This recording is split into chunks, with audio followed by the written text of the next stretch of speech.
Welcome to Flipping the Table and another honest conversation about food, farming, and the future. This is our last episode for 2024, and we are excited to share its optimism. After a 4-year hiatus, Diana Donlon, co-founder of SoilCentric, is in conversation with Michael about her work and the work of others she supports to promote and scale up regenerative land and agriculture practices. Her uplifting spirit and inspiring work is our way of ending an eventful year. We at Flipping the Table wish you a happy holiday and a healthy, delicious, and hope-filled 2025. Enjoy the show. Hello. Most, if not all, those I've spoken to for this podcast over the last 6 seasons are optimistic and big-hearted people. They are also realists, which is critical in these times. Good and effective leaders remain undaunted by the perils we face. I need these people, and I believe we all do, to be both inspired and organized to take the actions required to face and overcome our challenges. My guest today, Diana Donlon, is one of the most undaunted and creative leaders I know. When I'm with her, my faith in humans, the apex species on the planet with our power to destroy, create, and heal, is renewed. Diana is a soil and climate advocate and co-founder of SoilCentric, a for-purpose organization designed to accelerate engagement in regenerative agriculture. She uplifts for others the untapped avenues for immediate climate action. Diana was a Flipping the Table guest in Season 2, 4 long years ago. It was a different time, a time of pandemic during the first Trump administration, a time when regenerative agriculture was just becoming a recognized phrase, linked to the creation of healthy soil, to capture carbon and deliver an array of other ecosystem services. Our conversation today will reveal Diana's path to meaningful work that is supporting people of all generations to become active in the effort to heal the climate and limit the damage of global warming. Her story is a great way to end an eventful year. There is much good happening in the world, and I know you will agree that Diana is helping to make that possible. So enjoy the show and happy holidays. See you in 2025. Diana, welcome. So glad to have you back at my place. It was 4 years ago that we did this last time. Wow, time flies. Thank you, Michael. I'm so delighted to be here. I've been listening to your podcast faithfully, and I love it. I always learn so much from your conversations. Good. Oh, that's nice. Great. I appreciate that. And I always learn so much from you. And I'm really excited that we get to get caught up after 4 years of SoilCentric, a program that you co-founded. And I was inspired by what we talked about last time. And, that was during the first months of COVID. We were sitting 6 feet apart in my backyard. And happily that's all in the past. But so much has happened in this country since then, including the recent election and 4 years of USDA and other federal investments in climate mitigation actions. So in short, the context has changed. And so I assume that SoilCentric has evolved in the last 4 years and that you've evolved. So why don't you remind people what SoilCentric is and then describe its evolution over the last 4 years? Sure. So SoilCentric is an organization that I co-founded with a young man named Kyle Lawson, who is an artist in San Francisco. And we met originally at a podcasting workshop, actually, run by the Kitchen Sisters. And Kyle was telling me that he had read this book, but the book was The Soil Will Save Us by Chris Olson, and he just didn't know what to do next. And so the idea of SoilCentric is really to help connect you to your regenerative journey. We connect you to resources and opportunities in the regenerative space, which is thankfully growing and evolving. And we offer 4 different programs. So that's kind of like choose your own adventure. You can do things on your own. We have an app that is web-based. So if you go to our website, soilcentric.org, you can download it for free and then search it, and you can find books, movies, workshops, all sorts of apprenticeships, nonprofits, networks that are working to advance regeneration. So that is one thing that we offer, and we call that the Pathfinder tool.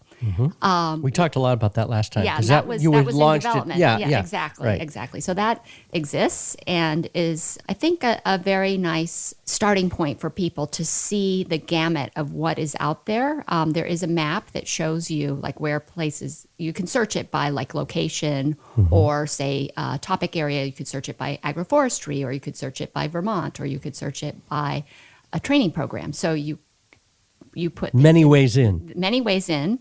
And so that's one thing that we offer. We also do storytelling. We do a lot of original content. We do interviews with luminaries in the field, but also have people write pieces for us that have found their way, maybe started out as an accountant and learned about regeneration and thought, gosh, I want to apply my skills to the regenerative movement. How do I get going? And so through our app, they have found courses online, workshops that are in person, and then write to us and tell us about their journey and how it's going. So that's interesting. That's really fun, the regenerative storytelling piece, because we feel it gives people agency to see themselves as vital actors in this work. Because sometimes people say, well, that's nice, but I wasn't born into farming and ranching, so I don't know how I could possibly be involved. So we try to provide avenues for involvement. If you want a more customized approach, we do offer one-on-one climate coaching. So we have, we're really lucky to work with Judith D. Schwartz, a Vermont-based author who's the author of several books on regeneration, including most recently the Reindeer Chronicles. And she is an encyclopedia for this movement. Judy can tell you any person, any program, anywhere in the world. And so if you want to meet with Judy, she can help you clarify your goals, your skills, and then make introductions on how you might get involved. I also do some of the climate coaching. So that's really fun. And that's a revenue stream for us. We do charge for that, although we have some pro bono opportunities there. And lastly, the biggest development since we last met is we started something called the Regenerative Action Ambassador Program. Regenerative Action Ambassador Program. I like that. Yeah, so that's the RAW program, we call it. And that came about because some people, during COVID, people wanted to meet, and they wanted to meet as a group. And so we started this program, well, it was actually after we launched it in 23. So we've had 2 full cohorts, and we meet online. It was a 9-month program. Next year, we're going to make it we're going to have 2 cohorts, 6 months each. But it's a very small group of people that meets twice a month on Thursdays, Thursday evenings, across many time zones. And we usually have a speaker who's a luminary in the field who comes and talks to us. And then the next meeting, we talk about people's impressions of the speaker, what they learned, and then we talk about their own projects, their goals, how their projects are going. So the RAW program is really fun. We had a fantastic group this year. We just finished up the 2024 cohort, and we're actually accepting applications for 2025. How do people put an application in? They go to our website, and there's a little banner at the top that says applications now open. So we cap it at 10. So it's a very small group. Nonetheless, we get these world-class speakers like Reginaldo Haslet Marroquin, who's a regenerative farmer, poultry farmer in Minnesota, Neil Spackman, who did incredible work in Saudi Arabia, greening the desert, Brittany Cole Bush, who is shepherdess down in Ojai, who's leading the grazing movement. So people like that come and speak to us, even though we're a small group, because our participants ask such thoughtful questions and they're so engaged that the speakers find it worth their while. What kind of people are they, the people that apply? Describe who they are. Well, first of all, are they all millennials, or are they? No, they're all ages. All ages. Okay, all cool. ages, all walks of life. This year we had Echo, and Echo had been a firefighter, and she wanted to get involved with grazing. And so she checked out our app, and she found herself a seasonal grazing job for a beginning shepherdess at Kuyama Lamb. And then she also became an ambassador. and she's honing her skills and transitioning to being she wants to be the best shepherd she can be. Wow. Yeah. I love that. So Echo is, she's probably mid-30s. We had Donalise, who is actually from this area. Oh, yeah, from Healdsburg. Yep. And Donalise is a real go-getter. She's An entrepreneur. An entrepreneur, serial entrepreneur. She's starting something called Farmpreneurs, which is a fantastic program for farmers so that they can figure out, they get really entrepreneurial leadership training from like business school type minds. So Donalise was a fantastic addition to the program.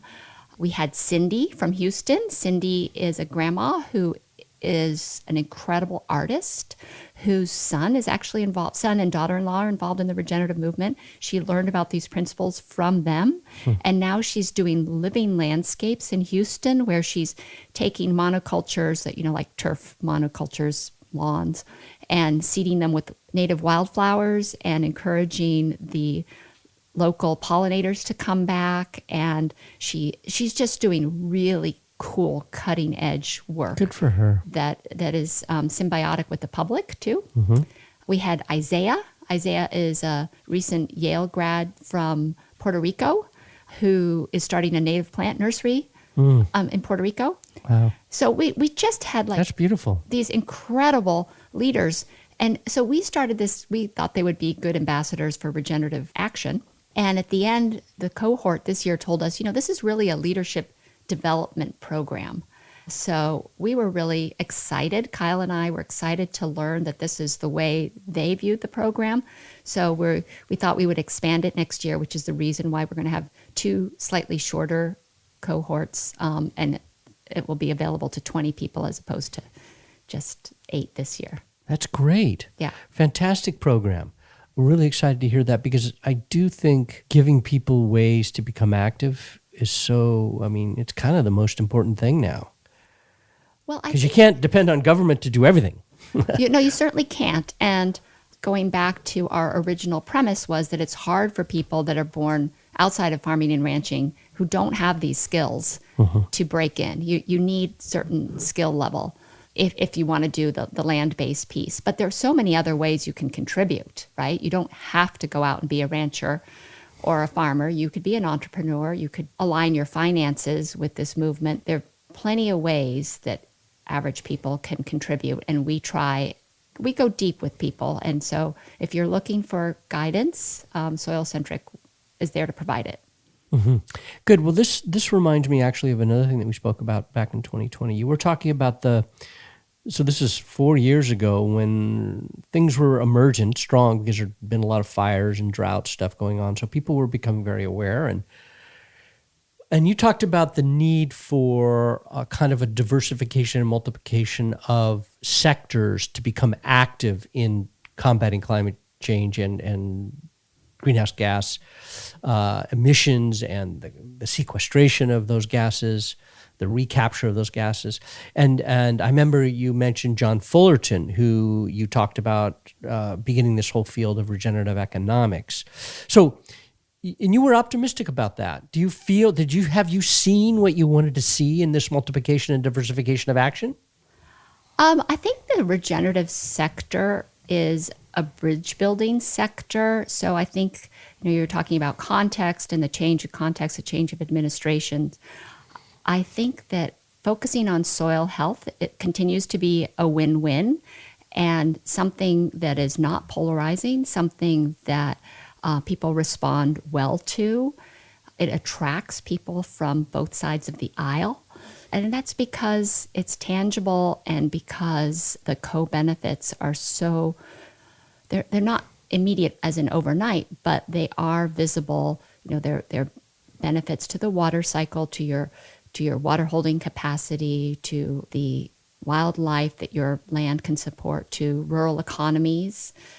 So to the bottom line, if you're producing more productive, line, absolutely. Yeah. So I think that we're still moving in that direction, but I think that as some other avenues might be more fraught, this continues to be one that holds a lot of promise, and I think we're going to see a lot of activity going forward. Building off that during the Biden years, there was the launch of the Partnerships for Climate Smart Commodities. Have you come across any of those projects? Are those projects showing up in the channels of information that you're following? Are those any of the stories that you're starting to put up, content about those projects? I mean, because there were hundreds of them across the country, and it's billions of dollars that have been invested. Have you seen any of that yet? Because they're all just starting, but... Right. No, I can't think of something that comes to mind with the exception of the Burroughs family farms down in Merced. Mm-hmm. They're leaders in the regenerative almond business. Mm-hmm. And I'm not sure that they benefited from the investment of the Biden administration, but they certainly are impacting the way their neighbors that are conventional almond growers think.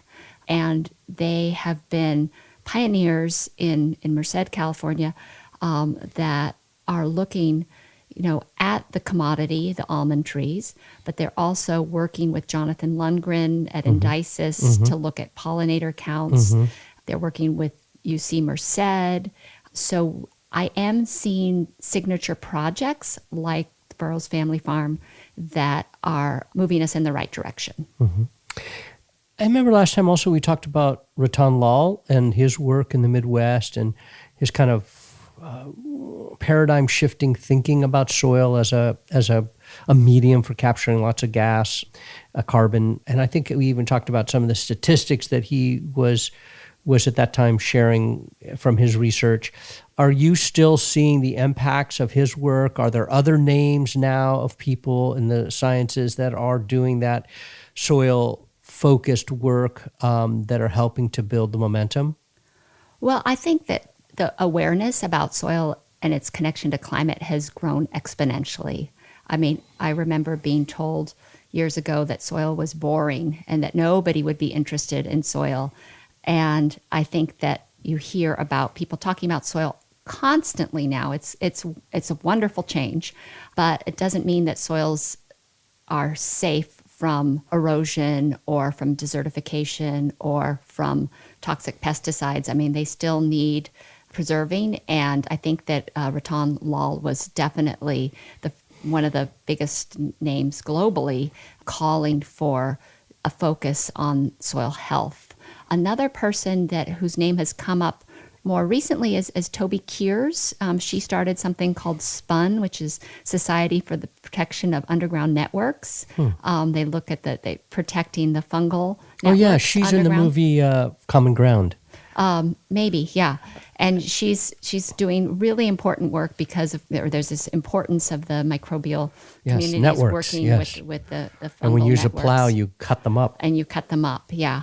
So the important thing now is people are talking more and more about the water cycle, and that certainly is related to soil health too, because we've seen epic drought, epic flood, and we see the oscillation between one and the other.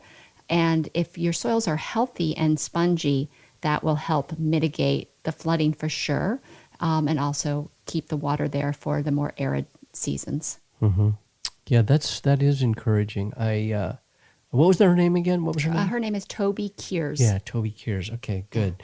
We had the last couple of years in California, we've had some wet years, and we had this huge, atmospheric river last week that dropped 13 inches of rain here in Sonoma County in 3 days, which is rare, but when it's been happening the last few years, it's really intense. Now, it's gotten dry again, and it looks like it's going to be dry for a while, so maybe we won't get any more rain. So these intense storms are probably the pattern of the future. And then if we don't capture it in the soil or we don't capture it in some sort of a reservoir, then it goes directly to the sea and it's lost. So it does require kind of a paradigm shift in how we think about our soil as a reservoir. Yeah, I think we require a lot of paradigm shifts. And this is one of the beauties of this work, is constantly learning and expanding your thinking. I like to think of nature as our partner, and nature works cyclically, and you want to look at ecosystems to see if they're functioning.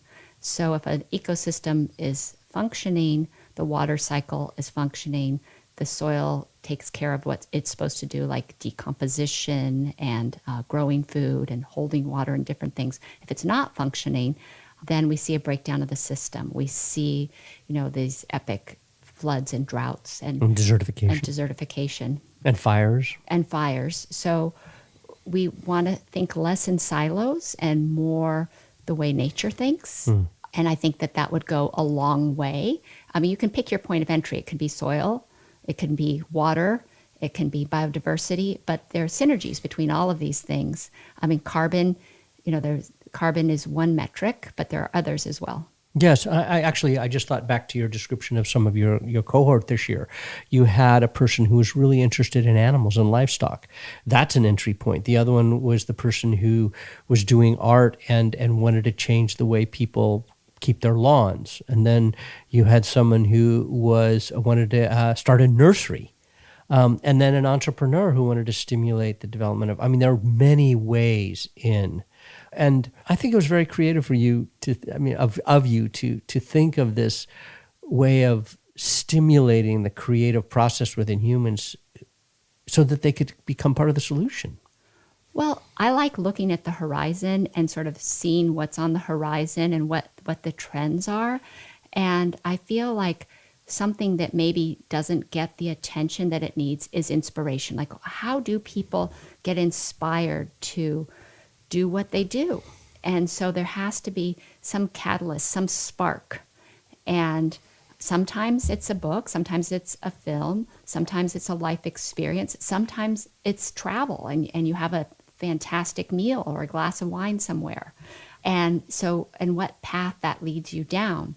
But if we are going to be successful as humans, we need to really look more to what the natural environment is giving us and doing. I think we just need to heighten our awareness of what's going on around us all the time. It's incredible that it's December and there's been the fall foliage and that we've had pumpkins and that these things that we depend on, that birds are migrating now, are happening as we speak all the time, all around us. We take it for granted and we barely look up. We hope you're enjoying the conversation. If you are, please rate our podcast and offer a review.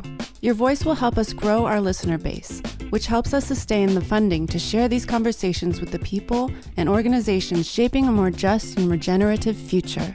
A future in which the food and farm businesses are helping to solve the largest challenges of our time.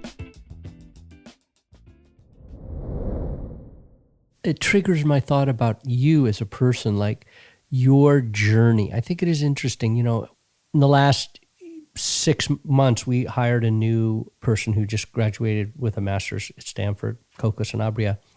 And I've been talking to her about pathways, and we've been working with her on how to communicate to millennials and people that are just graduating now. Like, how do you give them the faith in a very complex world that seems like it's full of challenges and roadblocks?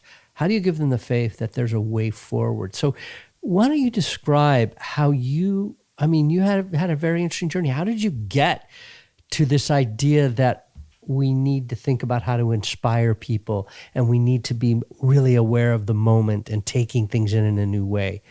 Can you trace how that happened? Well, Michael, I have been incredibly blessed in this life, and I've just been a very fortunate person to have been born in California when I was born and to live in this beautiful state and see, we've had just an abundance of everything, an abundance of fresh food, abundance of natural beauty everywhere. We have state parks, we have national parks, we had pelicans flying overhead and, all sorts of marine life right there in the bay. Growing up right in San Francisco, I could see, seals and sometimes even whales in the bay. So that influenced you? That influenced me, for sure. But at the same time, I remember, certain dramatic, horrible events like an oil spill that happened in Bolinas when I was small, the Exxon Valdez spill up in Alaska in these pristine waters. So the desire to do something and care for it was very strong. I did go to Catholic school for my formative years, and I think there was definitely an emphasis on community. And I was in the Catholic schools at the time of the Vatican II sort of restoration, when it was, I don't know what they call it, but Well, it was a liberalization. where the emphasis was on doing good in the world and helping your neighbor and really extending yourself. So I was in the Peace Corps, probably as a result of that. Remind me where you were service. I served in Morocco, which was just a treat, but I learned a lot there because it was an absolute monarchy at the time. King Hassan II was the absolute ruler, like Louis XIV, kind of a ruler who just did what he pleased. Nonetheless, the country was very prosperous and had a bounty of food. But I could see environmental pressures there. I could see, population growth that was just incredible. I could see resource extraction and dwindling wildlife. I could see, plastics coming in and blowing around, plastic bags. So that also informed my journey, being a Peace Corps volunteer.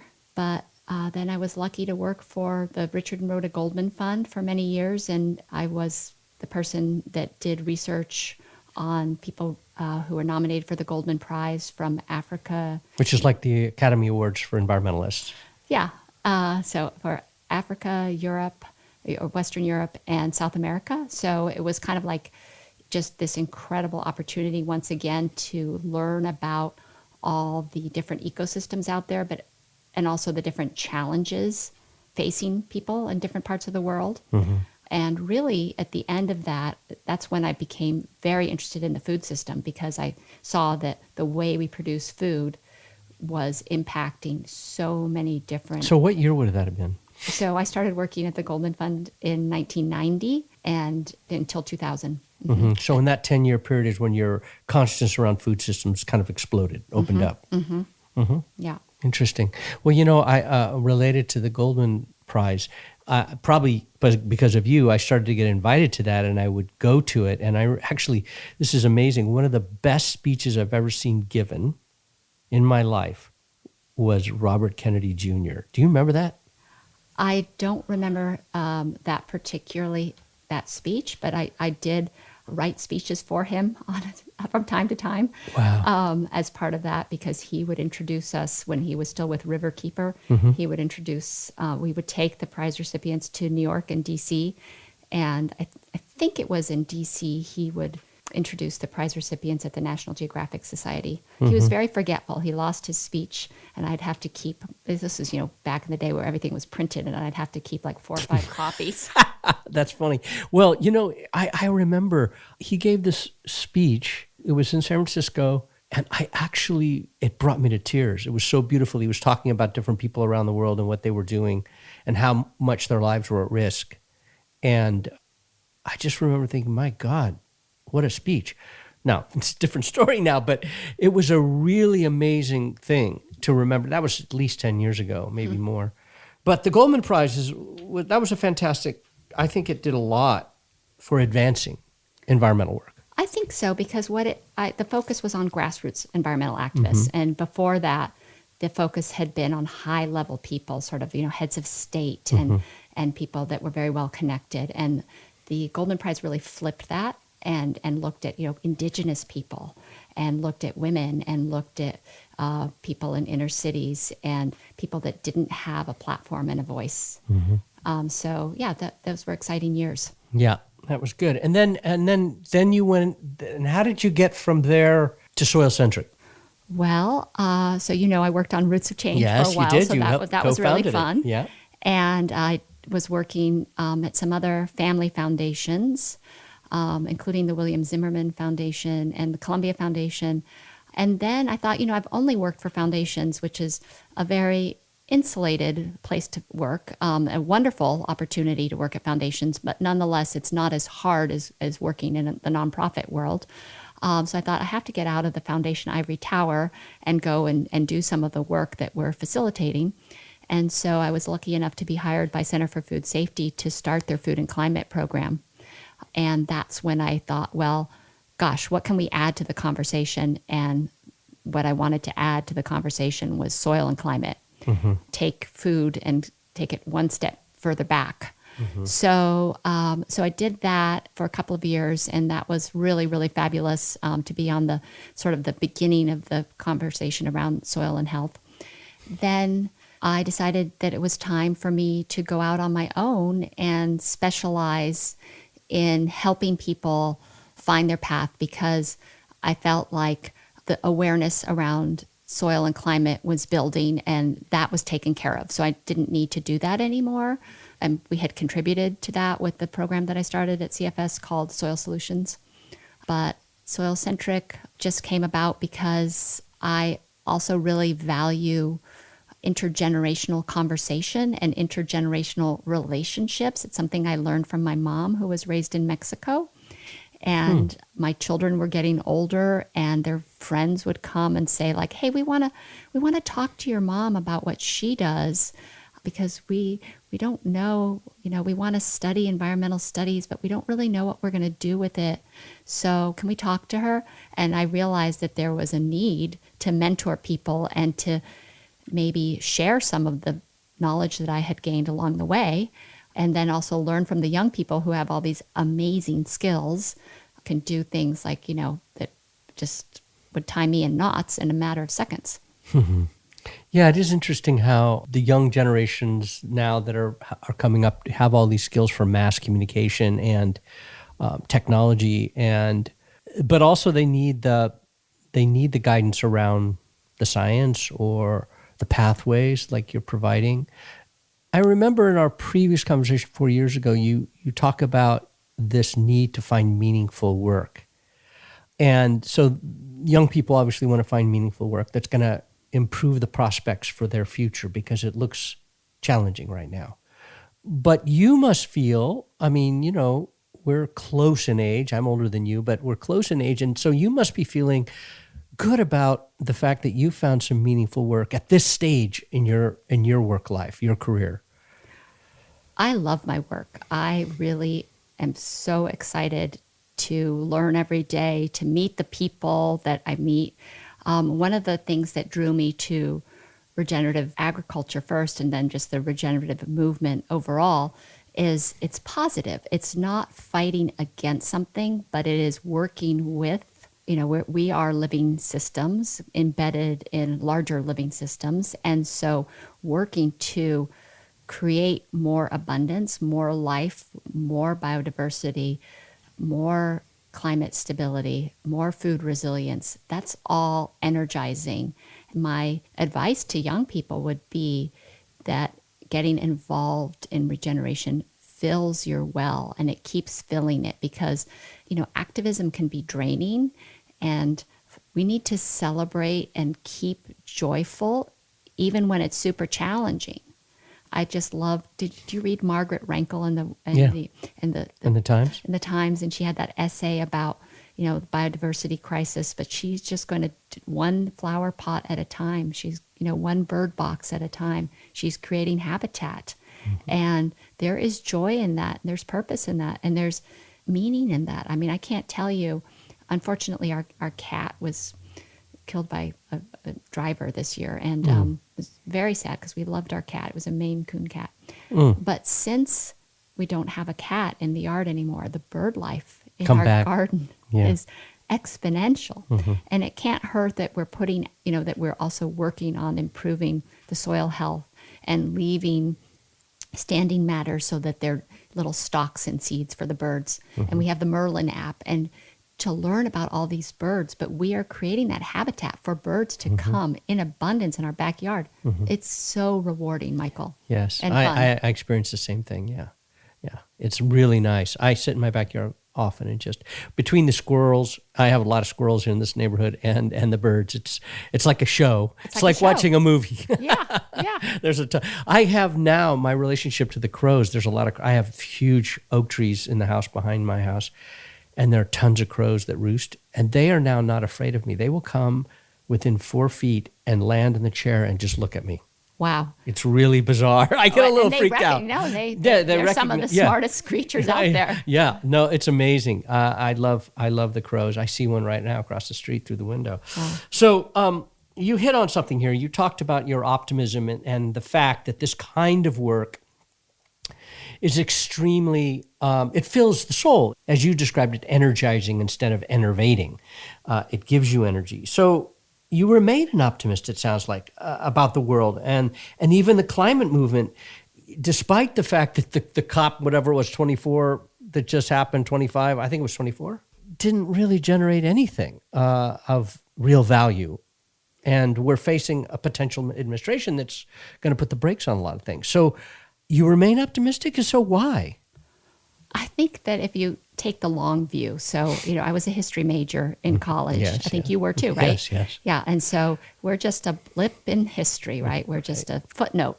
And so if you look at the long view of history, I think that's helpful because there's so many generations prior to ours where they thought, oh my gosh, this is the end, the Napoleonic Wars or famines in Egypt or the nuclear World War age, II. World War II, the Civil War, Yeah. you name it. And it just thought, okay, end times are coming. So, looking at history helps put things in perspective.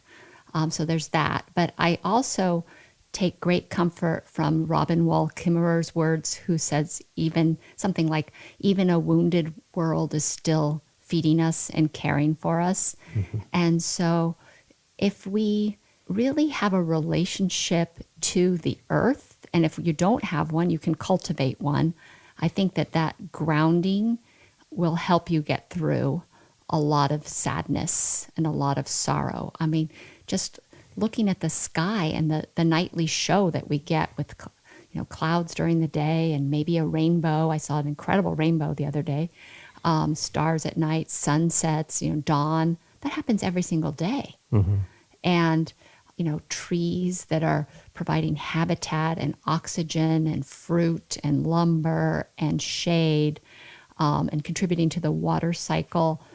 That's happening right outside your front door here. So I think if you can cultivate and maintain a relationship to the natural world, it helps with the hope and the optimism. Yeah, well said. It reminds me that you have a choice of how you're going to look at things, and thinking about history is a really good way to get that perspective. Well, first of all, an individual human being is not here on the planet very long. No. When you think about I'm reading a book right now about stone, turning to stone. It's called. It's a geologist talking about her life journey and what she learned from stone, like studying stone all around the world, how stone is created or recreated, destroyed and created by the movement of tectonic plates. And you just realize that we are not significant. And even if it all goes, were to go really badly, the earth would heal and the planet would heal. Some things would be lost, but this planet will go forward. And the pain with which we will face over the next few years will be diminished by the amount of people that follow the path that you've laid out. If you can take action, then you become part of the solution. Your life is more meaningful and you lessen the challenge that we face. I mean, don't get me wrong. It's very sad to see the earth suffer and to see, especially with the biodiversity, that we're losing plants and animals at an accelerated, scary rate. But at the same time, we have it within ourselves to take action, especially locally, to, come together in community and stop that and then reverse it sometimes. So as you see, I think one of the most hopeful stories in the recent years for me has been the beaver in California. Yeah. And to see that, these are nature's engineers and that they are able to slow the water down, spread the water out, help it sink and infiltrate, and help us fight fires. And that can happen much more quickly than even the most esteemed scientists thought possible.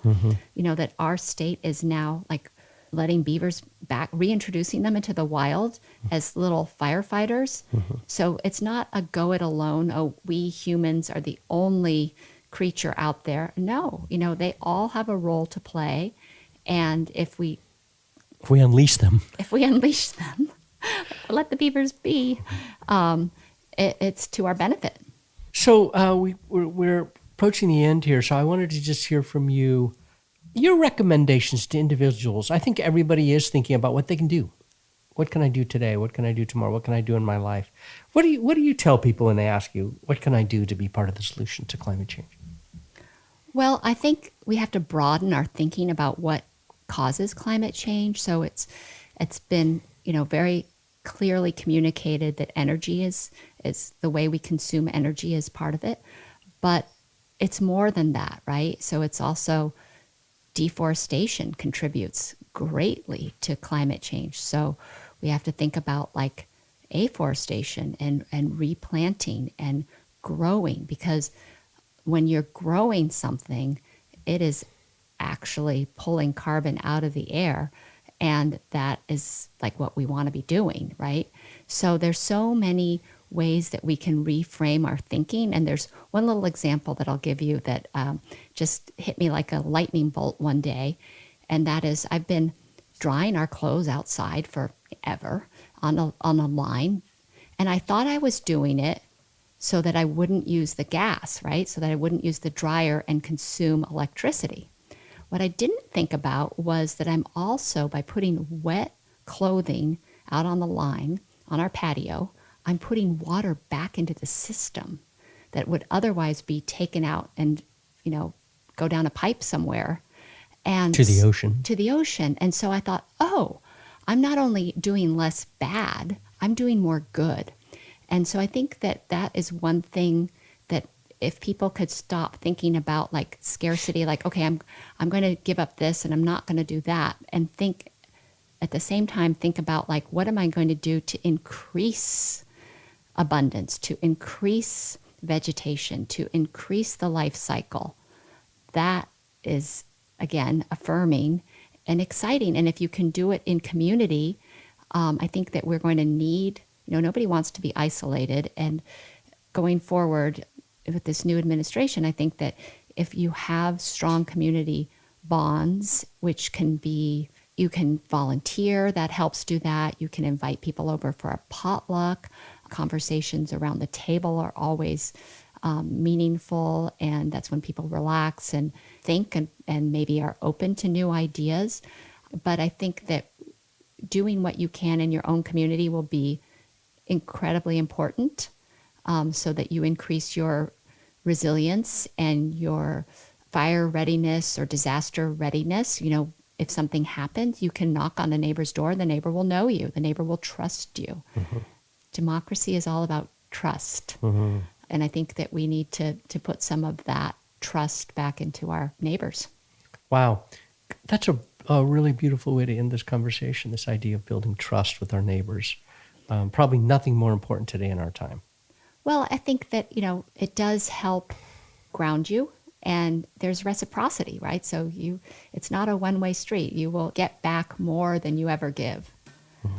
Well, thank you, Michael. Thank you. Great to see you. Appreciate the conversation. Really fun.